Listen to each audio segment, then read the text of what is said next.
साथियों, हम सभी जानते हैं कि औद्योगिक विकास के लिए वाटर सिक्योरिटी होना कितना जरूरी है। इसके लिए एक तरफ वाटर कंजर्वेशन पर बल दे रहे हैं, दूसरी तरफ हम रिवर इंटरलिंकिंग का मेगा मिशन लेकर भी आगे बढ़ रहे हैं। मध्य प्रदेश की खेती, यहां की इंडस्ट्री इसकी बहुत बड़ी बेनिफिशियरी है। हाल में ही 45,000 करोड़ रुपए के Ken Betwa river interlinking project पर काम शुरू हुआ है। इससे करीब 10 लाख हेक्टेयर एग्रीकल्चरल लैंड की प्रोडक्टिविटी बढ़ेगी।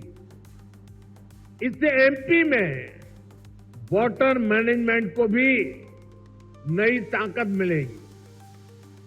ऐसी सुविधाओं से फूड प्रोसेसिंग, एग्रो इंडस्ट्री और टेक्सटाइल सेक्टर में बहुत बड़ा पोटेंशियल अनलॉक होगा। इस बजट में मिडिल क्लास को एम्पावर करने के लिए अनेक कदम उठाए गए हैं। हमने 12 लाख रुपए तक की इनकम को टैक्स फ्री किया है।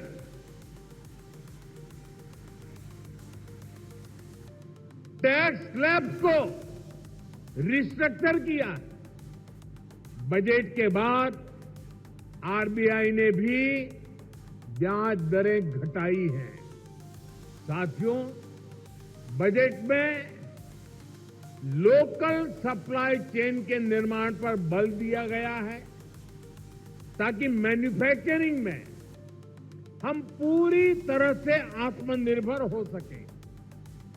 एक समय था जब एमएसएमई के सामर्थ्य को पहले की सरकारों ने सीमित करके रखा था।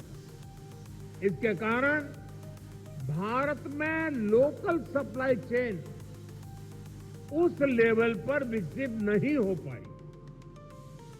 आज हम प्रायोरिटी के आधार पर MSME led local supply chain का निर्माण कर रहे हैं। मैं आपके बीच स्टेट डीरेगुलेशन कमीशन की चर्चा जरूर करना चाहता हूं, जिसके विषय में बजट में बात हुई है।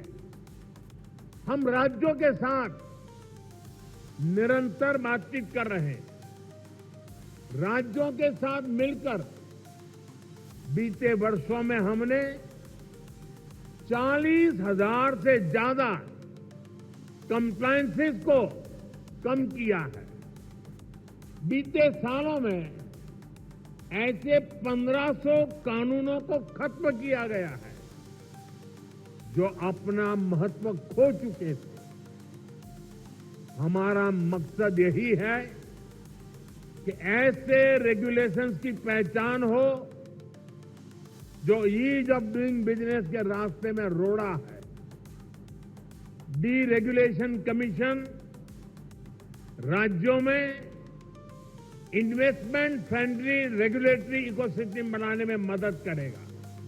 साथियों, बजट में ही हमने बेसिक कस्टम ड्यूटी स्ट्रक्चर को भी सिंप्लीफाई किया है।